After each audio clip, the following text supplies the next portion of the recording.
우리가 지금 AI라는 것을 너무 지나치게 두려워하고 있는 건가요? 아니요, 두려워해야 돼요. 특히 AI가 오면 평균치를 가져가요. 옛날에는 튀지 마였잖아요. 지금 가운데 있으면 죽어요. 그러면 내 직업만큼은 건드리지 않았으면 하는 마음도 있거든요. 희망이죠. 대체가 안 되기를 바라는 거는. 그 대체될 수 있는 직업의 특징이 있습니까?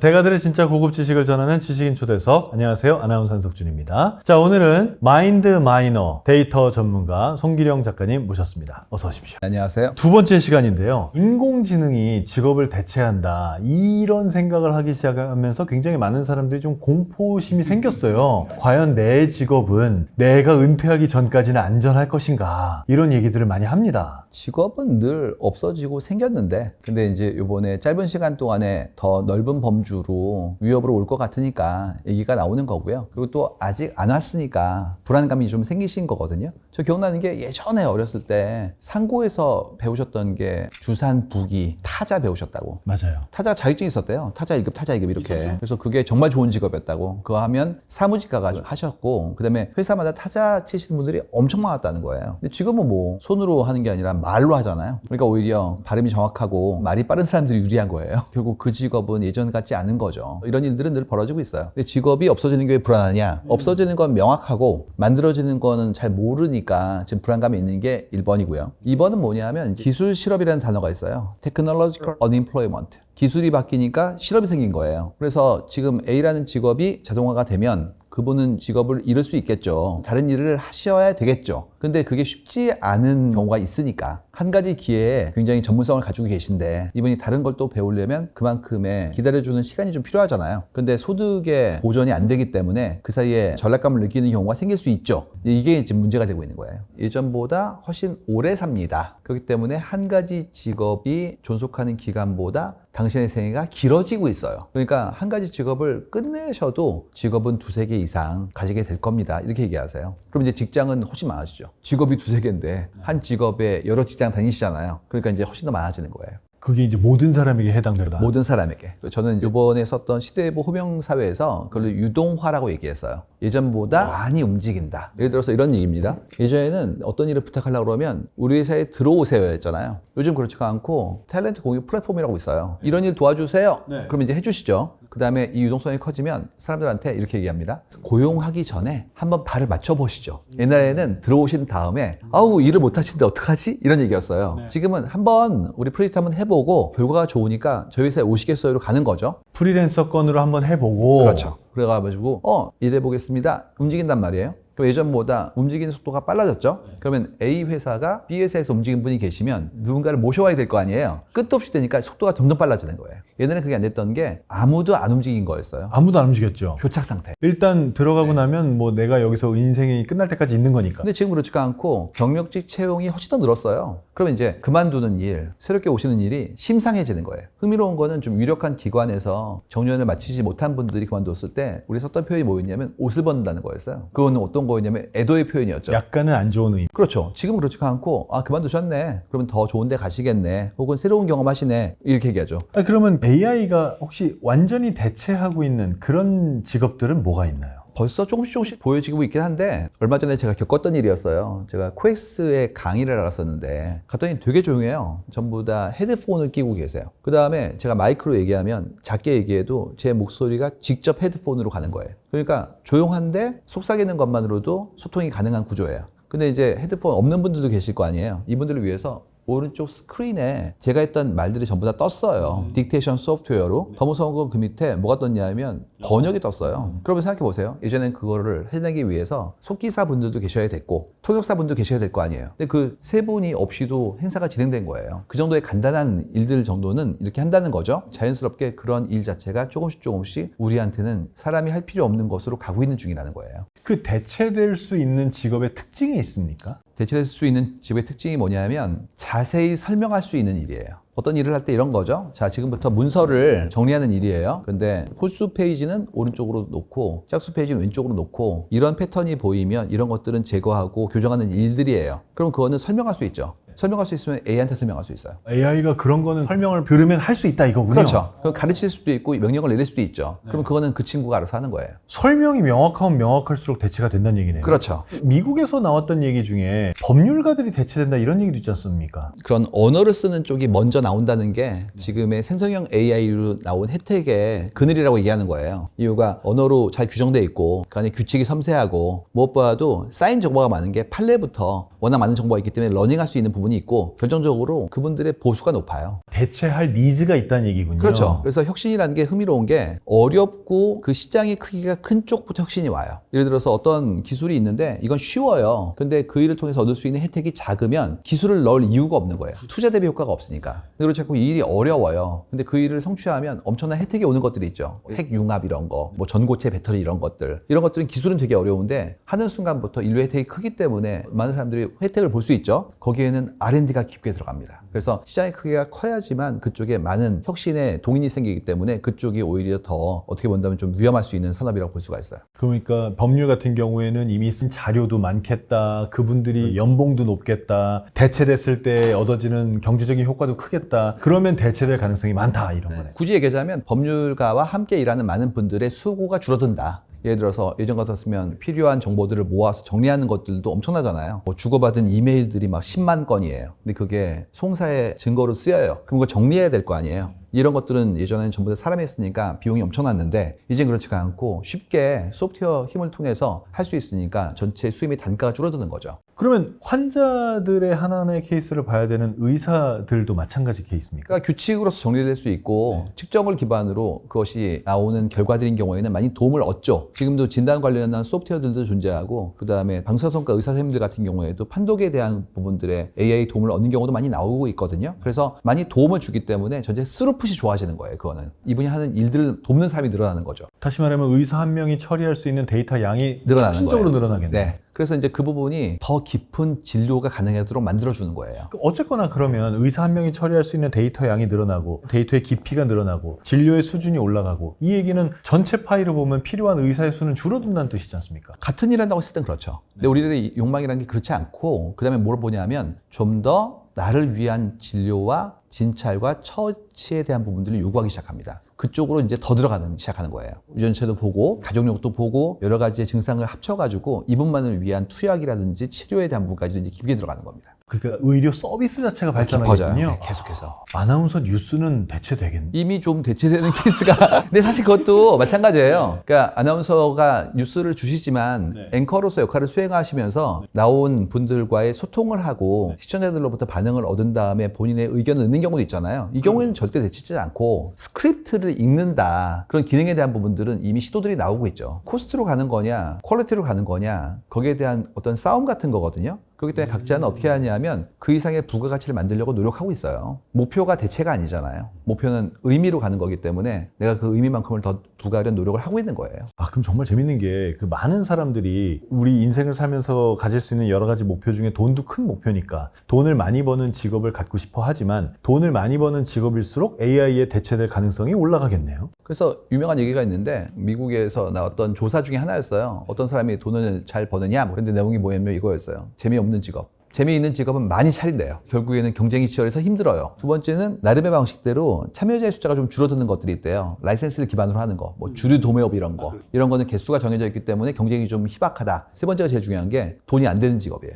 이유가 돈이 잘 되는 직업은 큰 기업이 들어온대요. 그렇기 때문에 오히려 돈이 적당히 되는 게 좋은 거지 많이 되는 건 무한대 경쟁이에요. 이런 얘기가 있습니다. 그 적당히 되는 게 뭔가요? 대기업이 들어오지 않을 만큼 정도의 사이즈인 거. 대기업이 좋아하는 사이즈가 있잖아요. 몇백억, 몇천억 이러면 이제 큰 기업이 좋아할 사이즈잖아요. 경상비, 부가비가 있으니까. 그러니까 내가 좋아 보이면 그도 좋아 보이고 그러면 싸우다가 보면 어느 순간인가 마진은 극한이 된다. 이런 얘기예요. 참 인생은 정말 쉬운 게 없습니다. 경쟁 때문에 그래요. 그런 얘기 있거든요. 뛰어야 된다고. 자리를 유지하고 싶으면. 옆에 친구가 뛴다고. 그러면 AI가 이렇게 좀 우리 사회의 많은 부분을 대체하더라도 내 직업만큼은 건드리지 않았으면 하는 마음도 있거든요. 어떤 직업이 대체가 안 될까요? 희망이죠. 대체가 안 되기를 바라는 거는. 근데 그래도 확률이 높은 걸 생각한다면 사람을 만나는 직업은 좀 안전한 편이에요. 상대가 사람이어야 하는 직업들이 있어요. 안온감을 느끼고 정서를 교환하고 싶어하고 그에게 의지하고 싶어하는 쪽들은 사람이 필요해요.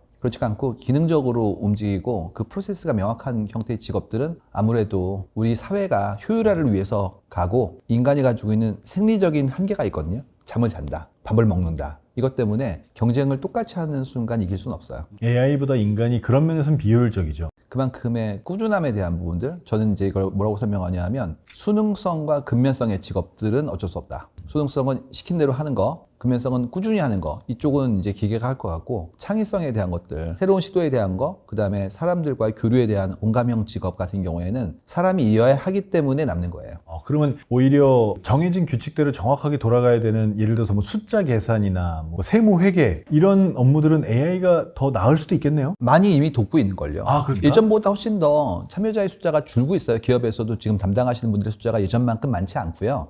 그다음에 많은 새로운 툴들이 그런 것들을 상호간에 돕는 구조로 가고 있잖아요. 지금 이제 어떤 수능성이나 계산하는 AI 이런 거에 대해서만 얘기하셨지만 사실 요새 AI 중에는 창의성이 부과된 그런 AI들도 있잖아요. 뭐 그림을 그린다든지, 뭐 작곡을 한다든지, 영상을 만든다든지 이런 부분도 결국은 인간의 능력을 침해당하고 있는 거 아닌가요? 그러니까 이제 기능적으로 상대가 이것을 즐기고 느끼기 위한 것들을 만들어내는 것이냐, 그게 아니라 나의 예술적인 형태의 영감을 느꼈던 그런 감정들을 표현하기 위해서 그런 형태의 매질을 사용하는 것인가로 분리될 것 같거든요. 그래서 기능적인 거라면 이런 거죠. 뭐 제가 운동할 때 듣고 싶은 음악이에요. 템포가 일정하고 그만큼의 제가 좋아하는 선호를 기반으로 가요. 그건 AI가 만들더라도 저한테 기능적으로는 오죠. 그렇지 않고 인생의 중요한 결정을 하기 위해서 제가 그 작곡가가 가지고 있던 생애에 대한 관점하고 그의 치열했던 인생을 기반으로 생각하고 싶은 거면 사람이 있어야 되는 거죠. 그래서 예술이라는 것을 어떻게 정의할 것이냐, 창의성에 대해서 어떻게 우리가 인정할 것인가에 따라서 그 층위가 달라지게 됩니다. 우리가 감동하는 이유가 그 했던 족적으로부터 발전의 단계들의 치열함을 인식했기 때문이거든요. 사람이 제거될 수가 없는 분야이기 때문에 결국에 거기에 내러티브에는 인생이 들어있는 거예요. 그러면 정말 대체되지 않는 거는 정말 사람을 대면해서 해야 되는 직업들, 예를 들면 식당에서 우리가 사람을 접객하는 사람들, 또 어떤 게 있을까요? 그것도 마찬가지인데요. 최근에 로봇이 서빙하는 레스토랑들이 나오기 시작했거든요.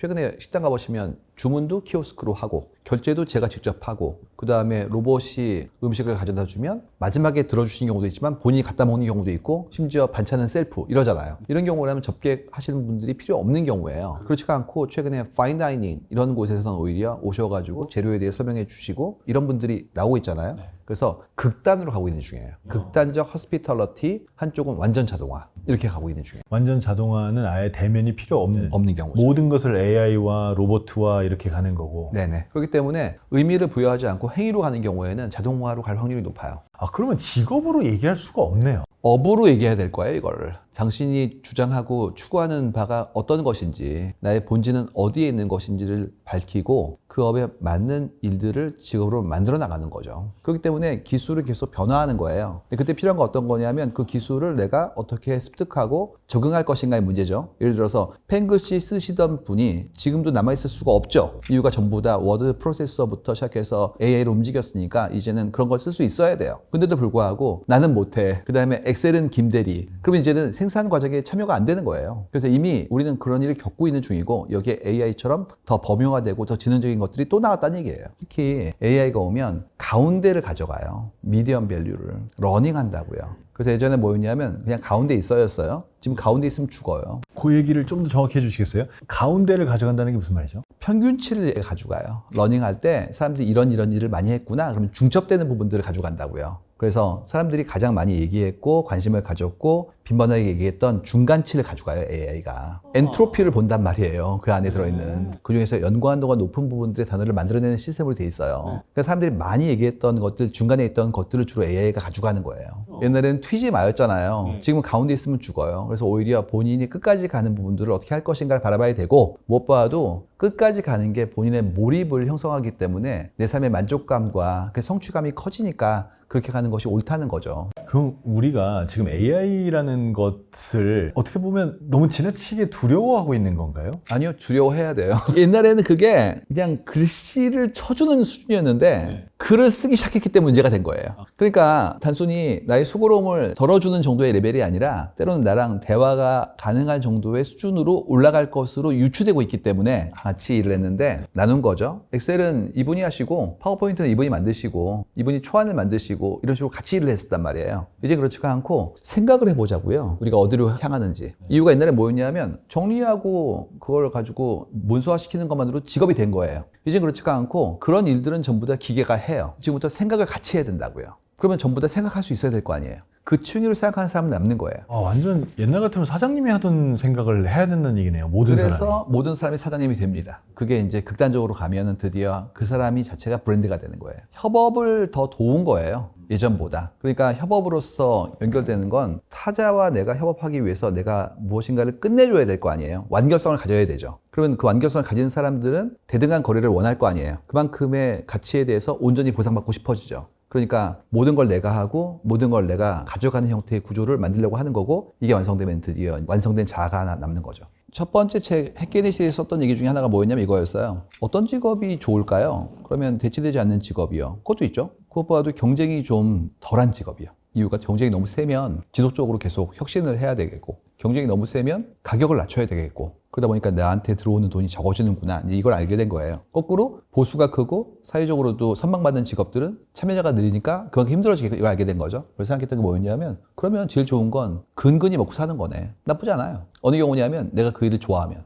일이 좋았잖아요. 생계가 되죠. 그렇기 때문에 보수가 좀 적더라도 충분히 그만큼의 만족감을 느낄 수 있잖아요. 가장 문제가 뭐냐면 근근히 먹고 사는데 내가 그 일을 싫어할 때예요. 그러면 정말 일을 너무 힘들게 했는데 거기에 대한 보수나 처우가 안 좋아요. 그럼 거기 너무 어려운 일이 벌어지죠. 근데 실제로 데이터 속에서 보여지면 경력이 좀 있으신 분들 중에서 새로운 채스를 얻으신 분들이 그런 형태의 창업에 많이 들어가시는데 근근히 먹고 사는 경우도 어려운데 일도 되게 힘들어요. 유행하는 창업 보세요. 심지어 자본을 넣고 있는데 머릿속에 막 떠오르시잖아요. 이게 어떤 거냐면 이런 거예요. 힘드시군요. 이거 하시면 잘 돼요. 이거 어렵지 않나요? 쉽게 할 수 있어요. 교육받으시면 일주일 만에. 그러면 나만 하겠습니까? 다 하지. 그래서 굉장히 많지 않습니까? 그렇죠. 바로 그거예요. 그래서 쉬운 건 하면 안 돼요. 이유가 다른 사람도 할 거니까. 근데 그 어려운 걸 어떻게 해요? 그러니까 좋아하는 일을 해야죠. 좋아하는 일을 하면 오래 하고 잘할 수 있으니까. 지금 이슈가 뭐냐면 성취의 결과만 탐하고 있는 거예요. 나는 편하게 살고 싶고 거기에 따르는 보수가 높길 바래요. 근데 과정은 나한테는 안 중요해요. 그럼 어느 순간인가 쇼컷을 찾는 거예요, 자꾸. 그렇지가 않고 난 내가 좋아하는 일을 묵묵히 했어요. 하다 보니까 축적이 됐어요. 사람들이 인정을 하겠죠. 이 경우에는 진정성이 있는 게 내가 좋아하는 일이었잖아요. 근데 이번에 제가 호명사에서 했던 가장 중요한 발견은 뭐였냐면 이거였어요. 옛날에는 그거를 시장을 보호했어요. 어떻게 보호했냐면 선발이라는 걸로. 예를 들어서 아나운서 공채는 몇 대 1이었습니까? 저희 때 3,200명이 지원했었죠. 네. 11명 뽑았죠. 300대 1을 뚫으신 거예요. 그러면 이제 이렇게 영예를 갖고 그만큼의 기회를 얻고 사랑을 받았으니까 굉장한 수준의 행운이신 거죠. 물론 실력이 전제가 되지만. 근데 나머지 3,000분은 지금 어디 계세요? 그러니까 너무 슬프잖아요, 그게. 근데 지금 어떠냐 하면 방송을 좋아하세요? 유튜브를 하세요. 그 다음에 올라가요. 계속해서. 그래서 사람들이 더 좋아해. 그럼 어느 순간 자기 코너를 가지고 진행하시는 분들이 뭐 팟캐스트, 유튜브 되게 많잖아요. 이분들은 예전에 그 언론고시라고 하고 있는 선발을 안 거쳤는데 기회를 얻으신 분들이잖아요. 그러니까 지금 사회가 너그러워지고 있는 거예요. 옛날에는 한 번 그냥 그날 하루에 건곤일척으로 결과가 잘 나오면 당신은 이번 생 훌륭함 아니면 어려워 이거였다고요. 지금 그렇지가 않고 사방에 굉장히 많은 경우가 있으니까 천천히 가세요. 지금 안 되면 내일 하는 거고 내일 하면 모레 하는 거고 이렇게 너그러워진 거거든요. 그럼 이제 즐거운 건 인입이 무한대가 됐기 때문에 누구나 혜택을 얻을 수 있어요. 공평하게 기회가 온 거죠. 다만 어려운 점 뭐냐면 옛날에는 들어오면 실수해도 다음에 잘하면 돼. 그리고 뭐 어차피 우리 몇 명 안 되니까 배분 골고루 이 프로그램도 하고 이런 식이었단 말이에요. 지금은 3,000명, 3만 명이 경쟁하고 있죠. 그렇기 때문에 꾸준히 상승해야지 중간에 멈추는 순간 사라집니다. 직업 안정성이 떨어졌네요. 그렇죠. 그 대신 기회가 공평해진 거예요. 어떻게 본다면 사회적으로 봤을 때는 후자가 낫지 않을까요? 왜냐하면 어떤 문제가 생길 수 있느냐. 전자인 경우에는 누군가가 그분을 평가한단 말이에요. 근데 평가가 공정한지에 대해서라면 우리는 생각이 많죠. 근데 지금 그렇지가 않고 대중이 판단하기 때문에 그분에 대한 판단이 훨씬 더 많은 분들에게 인정받았으니까 공정할 수 있고 게이트키퍼가 사라진 거예요. 자, 그럼 이건 20, 30대 얘기고요. 우리 은퇴를 앞둔 사람들 얘기를 해보겠습니다. 은퇴를 앞둔 사람들은 더 공포스러운 게 지금까지 20, 30년 동안 나는 할 수 있는 일, 해온 일이 한정적이란 말이에요. 그런데 AI가 생긴대요. 이놈의 AI가 어느 날 갑자기 내 일을 대체할지도 모르겠다는 공포가 있단 말이에요. 그렇다면 내가 대체되지 않으려면 어떻게 해야 됩니까? 새로운 것을 시도해 보겠다는 용기를 잃지 않고 내가 하고 있는 일과 관련되면 너무 좋고 아닐지라도 새로운 형태의 것들을 도모하는 작업을 지금부터라도 하셔야 돼요. 그게 얼마나 어렵습니까? 어려우니까 해야죠. 나한테만 오는 게 아니라 동시에 온 거예요, 지금. 어쩔 수 없이. 이게 어떤 분들한테는 먼저 오고 어떤 분들한테는 늦게 오는 게 있어요. 근데 이 경우는 기술이기 때문에 지금 나온 지가 불과 몇 년이 안 됐어요. 그래서 지금 거의 모든 분들이 전부 다 초보자예요. 얼마나 좋아요. 스타트가 같은데. 어떤 거는 굉장히 늦게 출발하는 게 있잖아요. 그러면 나는 적응할 수 있을 만큼의 기회가 없는 상태에서 먼저 앞선 분들한테 내가 그만큼의 경쟁력을 못 가진다고요. 지금은 같이 시작했어요. 그러니까 지금이 시작한 초입이기 때문에 빨리 하셔라. 오늘 시작하면은 내가 제일 빠른 거네요? 그럼요. 또 한 가지 뭐냐면 이게 어떤 특정한 기술을 기반으로 만들어졌다고 해서 특정 기술만 쓰이는 게 아니에요. 때에 따라서 어떤 분들은 그림 그리는데 쓰시고 어떤 분들은 문서를 만드는데 쓰시고 어떤 분들은 수학적 사고에 쓰고 있잖아요. 그러면 해야 될 일은 뭐냐면 이런 형태의 혜택을 내가 가지고 있는 전문성에 어느 부분에 접합할 것인가를 보시면 오히려 기회가 더 나올 수도 있어요. 거기까지 생각이 확장되거나 배우는데 시간이 상당히 걸리지 않을까요? 그래서 필요한 게 어떤 거냐면 많이 보세요. 이런 생각하는 분들이 있어요. 어떤 분들은 좀 늦게 가시는데요. 먼저 가신 분들이 있거든요. 이분들 얘기 들어보시면 용기도 나고 그 다음에 좀 작은 경험들을 쌓으면 그만큼의 가시적인 시도에 대해서 내가 안심할 수 있을 만큼 좀 안정감을 느끼거든요. 그래서 작게 한번 해보시는 게 일단 한번 써보세요. 써보면 생각보다 어렵지 않다는 걸 아시게 되고 그 다음에 이거를 그냥 단순한 걸 넣는 게 아니라 내가 하고 있는 일에 넣어볼까 할 때부터 출발하는 거예요. 왜냐하면 본인이 쌓은 자산이 있다고요. 특히 암묵지가 있어요. 그게 이제 감인데 놀라운 감각과 경험을 기반으로 내가 가지고 있는 기회가 몸 안에 녹아있는 게 있거든요. 이거랑 결합하면 진짜 무섭게 나옵니다. 아니면 지로 베이스예요. 이게 진짜 어려운 건데요. 지금 내가 어떤 일을 하고 계신데 새로운 기술이 나왔어요. 내게 아니라 새로운 걸 시작하잖아요. 난 초보자죠. 그러면 내 수입이 급감해요. 그래서 그 이전 단계에서 내가 새로운 교육을 받고 새로운 일을 한 다음에 올라가기까지의 과정이 있는데 그걸 내가 감내하거나 사회에서 안전판을 제공해줘서 그만큼의 이연되는 부분들의 안전함을 줘야 되거든요. 둘 다 이제 쉽지 않잖아요. 그러니까 확률이 좀 높은 거는 하던 일을 확장하는 게 확률이 좀 높아요. 소득이 급감한다는 말 듣자마자 지금 머리가 갑자기 띵해졌습니다. 그것 때문에 창업을 많이 하세요. 그 소득만큼을 원하시잖아요, 당연히. 생활에 규모가 있으니까. 필요하거든요. 그렇죠. 네. 근데 문제는 모르는 일이기 때문에 처음에 그만큼의 소득이 나올 수가 없어요. 근데 그때 이제 창업이 들어오는 거예요. 투자하시고 그만큼을 하시면 리스크를 지셨기 때문에 기대 수익이 높지 않겠습니까? 얘기하는 거죠. 그래서 나오는 게 대부분 그렇게 나와요. 그런데 사실 직업이 우리나라에서 또 중요한 것 중에 하나가 호칭이에요, 호칭. 만약에 내가 대기업에서 부장으로 은퇴했으면 내가 은퇴한 지 20년이 됐어도 나는 김 부장, 한 부장이거든요. 그게 너무 슬픈 게 그 얘기 하시더라고요. 퇴직자들 모임이 있는데 15년 지나도 김 부장이라 부른대요. 그러니까요. 네, 호칭에 대한 부분들은 연구하신 교수님이 계신데 고려대학교의 신지영 교수님, 전 세계 언어가 많이 있는데 그중에서 207개 언어를 분석을 해봤더니 7개 언어만 2인칭 대명사를 호칭으로 못 쓴다는 거예요. 한국어에서 2인칭 대명사는 당신이잖아요. 너 그러면 싸우자는 거고요. 당신 그러면 멱살 잡아야 돼요. 이런 이유 때문에 한국어에서는 상대편을 지칭할 때 2인칭 대명사를 못 쓴다 그러면 다른 호칭이 필요하다는 거예요. 그래서 나오는 게 명함을 주고받으면서 아, 부장님이시군요. 그러다 보니까 본인의 직함에 굉장히 신경을 쓰지 않을 수가 없는 거예요. 이건 되게 무서운 얘기죠. 더 나아가서 관계성도 있습니다. 예를 들어서 직함이 없는 분도 계시잖아요. 그럼 여쭤보는 게 몇 년생이세요? 맞아요. 그 다음에 형이네. 그 다음에 어떻게 됩니까? 대화가 공평하지가 않은 게 형이시니까 지갑을 여시고 그 다음에 형이 말씀하신 건 동의하지 않더라도 토를 달지 않고 이렇게 가잖아요. 그 순간부터 대등한 관계가 아니기 때문에 관계성 자체가 평형을 이룰 수가 없어요. 근데 이게 끝도 없는 게 좀 더 가보면 여기까지 갑니다. 요즘은 안 그러는데 그렇게 불렀잖아요. 뭐 누구 아빠, 누구 엄마 이렇게. 맞아요. 그럼 그분은 이름을 잃으신 거예요. 물론 아이를 키우고 그 아이에게 나의 어떤 소중한 것들을 주는 건 소중한 행위죠. 근데 목표가 그 중에 하나일 뿐 그게 나의 삶의 전체는 아니잖아요. 근데도 불구하고 마치 본인의 역할을 양육에만 있는 것처럼 오도할 수 있기 때문에 그런 명칭은 옳지 않다는 거죠. 이번에 호명이라고 책 제목에 붙이신 이유가 이름을 불러주는 사회로 간다는 거를 발견했기 때문이에요. 왜냐하면 아까 얘기했던 유동화, 극소화 때문에 혼자 완성하고 있잖아요. 그럼 나중에는 조직이 내가 되죠. 그러면 내 이름 자체가 브랜드가 되기 때문에 그 사람의 이름이 그 사람의 모든 것을 표현할 수 있는 하나의 명칭이 되게 된다는 거예요. 그럼 그게 지금 빅데이터 차원에서 그런 식의 분석이 나오고 있습니까? 계속해서 사람들이 얘기하고 있는 것이 예전보다 자기의 이름을 소중히 여기는 것들이 보이죠. 수평적인 형태의 문화예요. 그래서 똑같이 지금 우리가 얘기하는 새로운 스타트업 같은 경우에는 이름을 불러주는 일들이 많고요. 무슨 님이라고 부르고요. 명칭도 상하가 있지 않은 프로, 님으로 토징하려는 그 경우가 나오고요. 좀 더 빠른 기업 같은 경우에는 한국어 이름을 부르면 존대어가 자꾸 들어오니까 그냥 외국어 이름을 만들어 부르세요. 이런 것들도 있거든요. 맞아요. 그런 식으로 지금 이미 이름을 부르고 상대에 대해서 수평적인 문화를 만드는 것들이 시도되고 있는 지가 오래됐어요. 이렇게 변해 갔을 때의 장점은 뭡니까? 가능치가 늘고 서로를 존중하기 때문에 어느 누구도 본인의 욕망을 추구하는 거에 대해서 그만큼의 억눌림이 없어지는 사회가 돼요.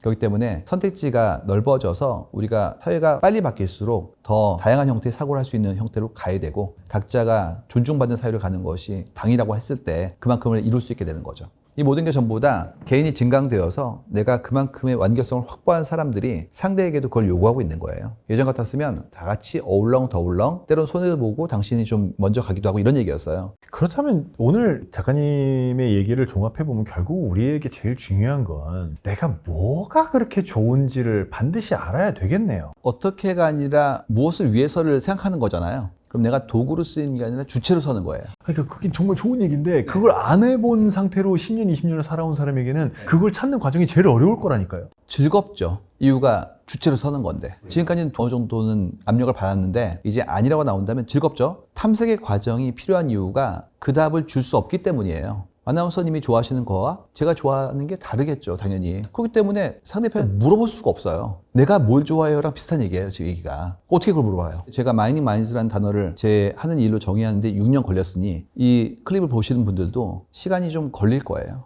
근데 인생이 100년인데 5, 6년은 그렇게 긴 기간은 아닌 것 같아요. 그게 어떻게 보면 제일 힘든 점입니다. 지금 60이면 예전 같으면 정말 은퇴를 생각할 나이인데 지금은 40년이 남았다는 거죠. 그러니까 노후를 이렇게 걱정한 첫 번째 세대예요, 우리가. 이렇게 안 살았었어요. 한 300년 전만 하더라도 유럽의 평균 수명이 30세였어요. 그러니까 한국도 1900년대 초반에 40세였거든요. 지금은 뭐 90세, 100세까지 이미 나오고 있으니 이제 우리 세대가 되면 그 다음에는 100세 넘어갈 거 아니에요. 그러니까 우리는 어떻게 본다면 더 오랜 기간 동안에 어떤 축복을 받은 건데 그때 계속 방황하거나 외로워지면 축복이 아니라 고행이 될 수 있으니까 그걸 어떻게 만들 것인가에 대한 것들은 각자의 선택으로 오게 된 거예요. 우린 적응할 거예요. 우린 현명하기 때문에 적응할 거고 새로운 국리를 해서 우리 문명과 전체 생태에 대해서도 더 도움을 주려고 할 거예요. 필요한 건 어떤 거냐면 나도 인류의 일원이고 나도 충분히 현명하다는 걸 잊지 않는 거예요. 충분히 용기를 내서 하면 할 수 있다는 생각을 하시는 게 필요할 것 같습니다. 오늘도 시간 내주시고 좋은 말씀 해주셔서 감사합니다. 자, 대가들의 진짜 지식을 전하는 지식인 초대석, 오늘은 마인드 마이너 송길령 작가님과 함께 했습니다. AI 시대 두려워할 게 아니라 AI와 함께 더 행복해지는 길을 찾을 수 있다는 송길령 작가님의 말씀을 여러분이 함께 기억해 주셨으면 좋겠습니다. 오늘 이 시간도 함께 해주셔서 고맙습니다.